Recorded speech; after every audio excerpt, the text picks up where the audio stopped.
It matters how people get to learn. And we kind of know this as educators, that if you have the opportunity to be in a collaborative learning community, if you have the opportunity to be in a cohort that's solving problems together, if you get mentoring or coaching, if you have a strong internship in your preparation program where you're learning under the wing of an expert principal, doing the work of a principal, that all of those kinds of things make a huge difference. If you have a chance to apply what you're learning to real problems of practice, you learn more deeply.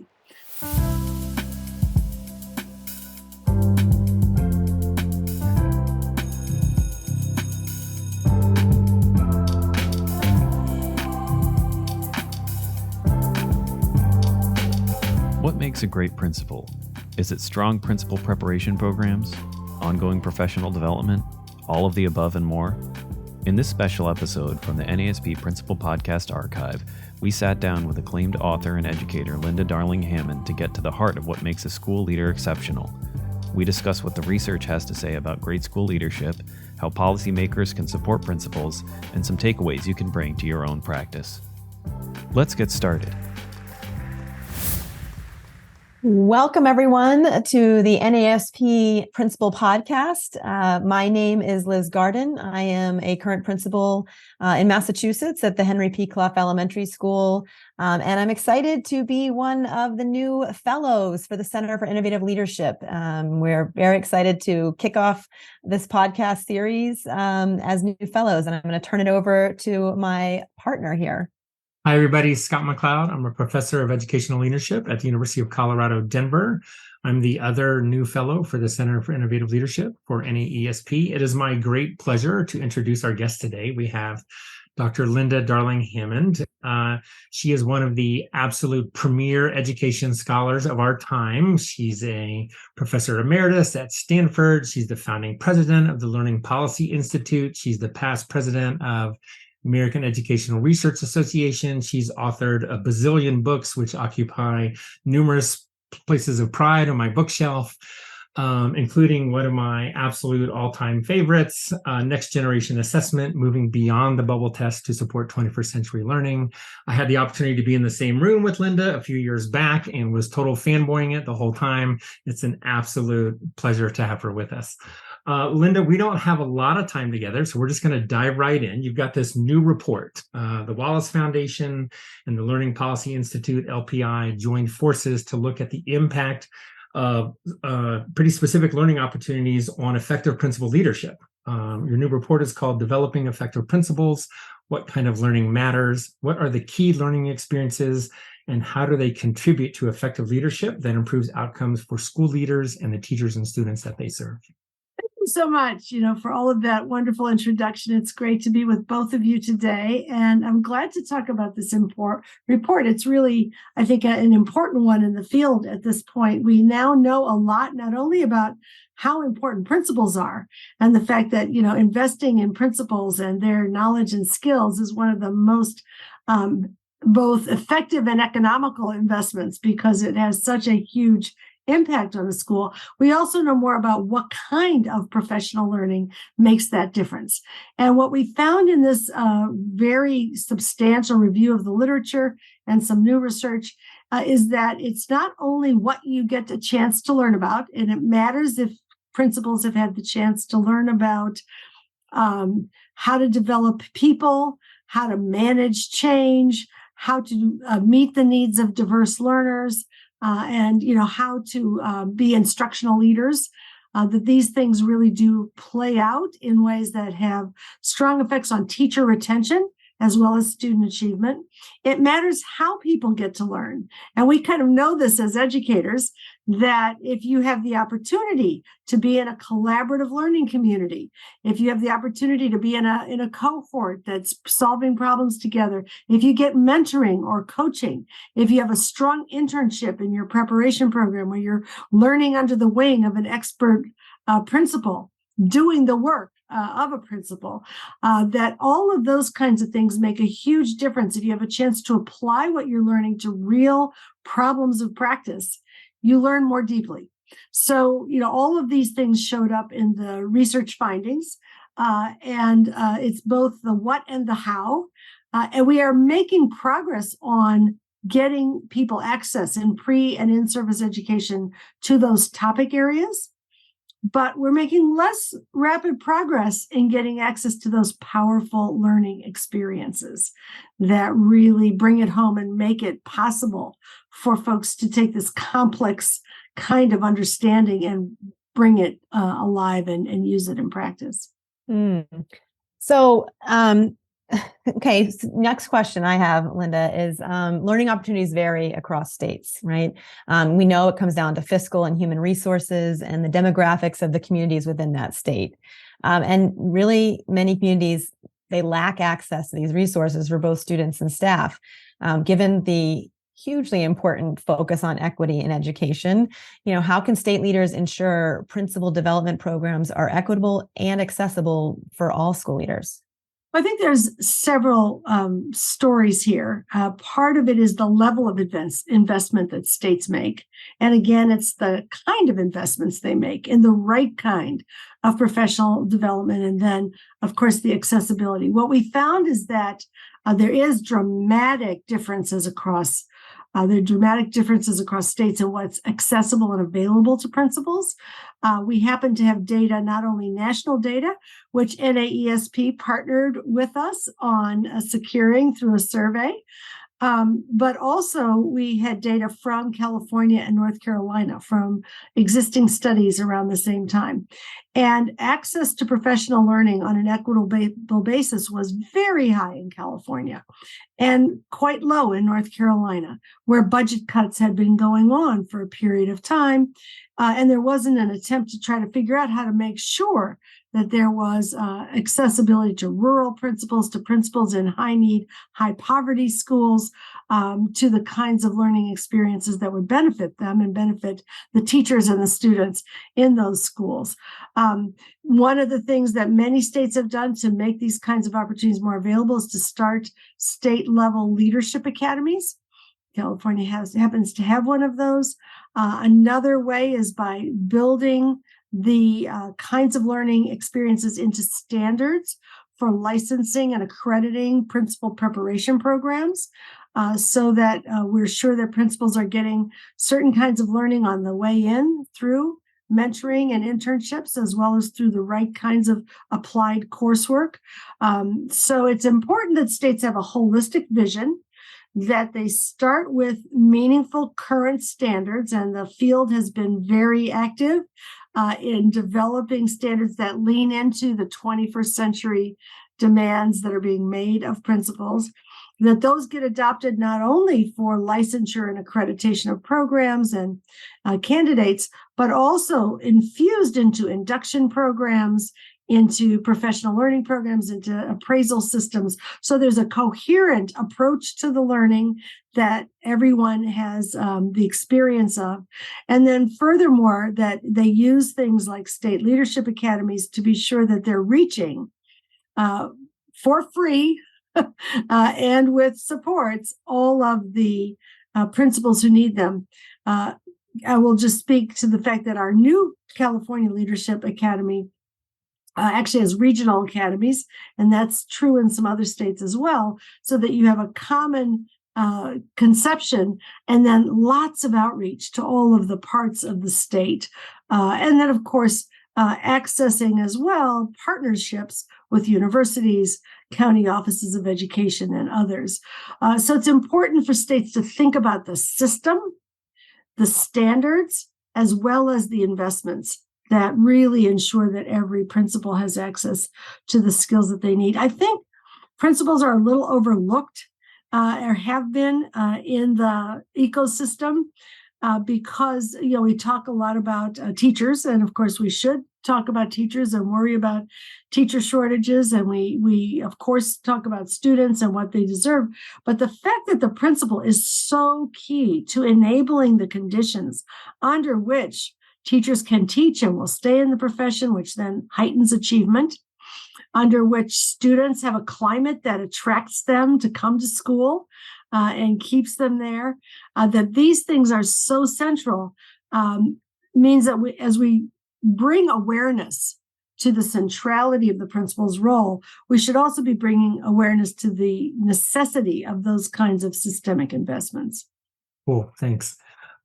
Linda, I live on a day-to-day basis in the world of principal preparation at my university, and goodness knows we have a whole bunch of states that need to update sort of their leadership standards and leadership development practices, right?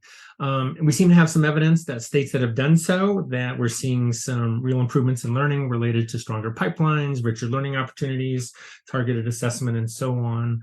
What recommendations do you have for schools or districts, or maybe even states, as you think about how they should implement the recommendations that you've outlined in the report, and how to address some of the challenges that you articulate?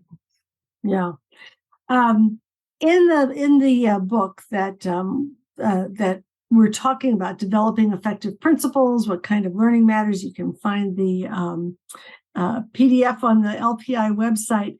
We do talk about a number of states as examples for what can be done. I just mentioned California. Another state is Illinois, which adopted the set of standards that have been put forth by the professional associations for principals, infused it into all of those places, but also built on the work that had been done in Chicago to create preparation programs and to invest in those programs that offered that kind of an internship under the wing of expert principals, offered the kinds of coursework that were really addressing the needs of today's diverse students and the kind of challenges that principals face, and got very, very strong outcomes that were documented. So research is part of the answer here, because they were able to document the greater effectiveness of the principals who had that training over a period of time. You could see the trajectory of improved achievement for students in schools led by those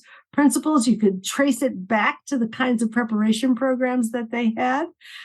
You could then build out a state policy, which then reinforced that. So that's what they did in Illinois. They started with evidence about the local successes, built it into a state policy structure, which then substantially changed the way in which principals experience coming into the profession. So we have to figure out where to start. Another thing we talk about in the report are pipeline programs, where districts or regional areas can come together, again, infuse those standards into hiring and evaluation and professional development and pipeline programs with local universities, and then do that ongoing training in a coherent way. Again, we have evidence of student achievement gains for principals who've had that experience. And then we can build on that, both to help other communities adopt those kinds of strategies, and to get states to wake up and smell the coffee, and also, think about how to support that kind of work systemically. And I think that, part of it is that a lot of what happens in education is piecemeal. It's like we do a little thing over here. The reforms, are a little bit here, a little bit there, a little bit somewhere else. Sometimes they come and they go. So the profession and the folks who are working on this in policy positions need to think about the system as a whole, and be clear both about what the components are that all have to happen together, and then also document the strong outcomes that occur, so that we're spending our money in productive ways. We do a lot of things that are penny wise and pound foolish. We're always having to spend resources on the failures that can occur when we haven't invested in the front end in the people who want to do this work and need the knowledge and skills and supports to do it well. Thank you, Linda. So, I'm thinking about, I'm in my 16th year as a principal, and that role has certainly changed over those years, but especially since the pandemic, we know how school leaders' jobs have changed. And this change looks different depending on the principal, depending on the unique needs of their school communities. Can you talk to us about the need for differentiation in professional learning experiences for principals, considering the diverse contexts and challenges that we all face? Yeah, I mean, it's both the diversity in the roles that principals have in rural areas and urban areas as beginning principals, as experienced principals, in states that are taking one or another policy approach.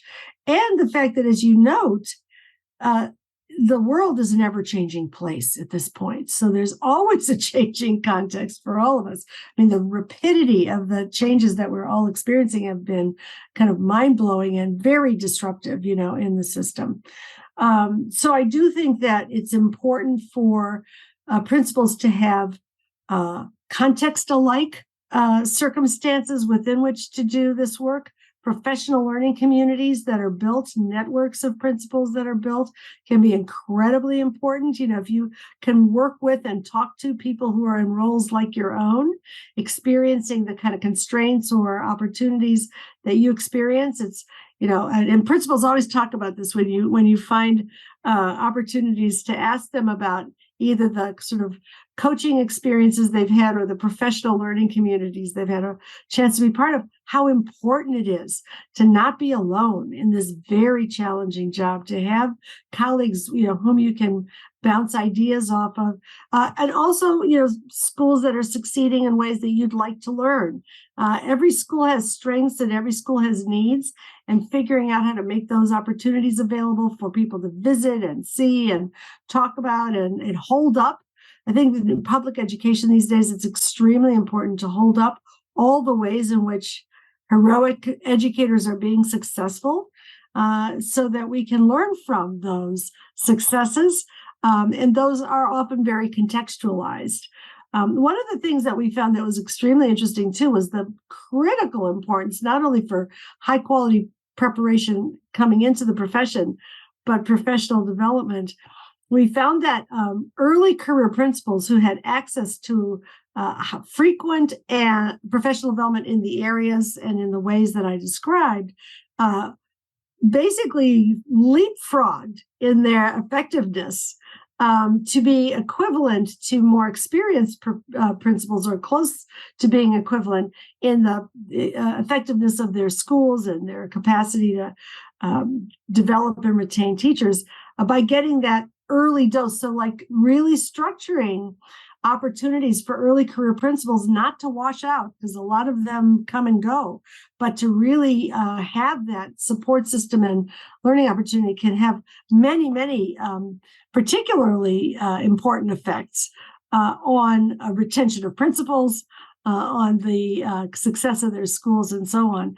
But everyone benefits. And, the other thing we also learned is that when experienced principals have the opportunity to mentor other principals, they always say, it was a great learning experience for me as well as a great opportunity to share my expertise. So figuring out how to match people up for that experience is also very important. We're seeing that many people are able to do virtual coaching now, which means that, we don't have to get in our cars and drive 200 miles in rural Colorado or wherever we might happen to be, in order to be able to both benefit from the learning community, the coaching, or to be able to contribute to it. Absolutely. So, it's always been tough to measure the impact of principals' practice on school and student success, because there's always this intermediating factor of the teacher, right? And now what you're talking about is, how do we measure the impact of principal development on student success and school success? So how do we assess or measure the impact of these development moves for principals on students in the schools that they serve? Well, we did one study as part of this overarching set of examinations where we were able, because we had a data set that did it, we had surveys of California principals that asked them very specific questions about their preparation and their professional learning, the topics, the methods, et cetera, what they'd experienced.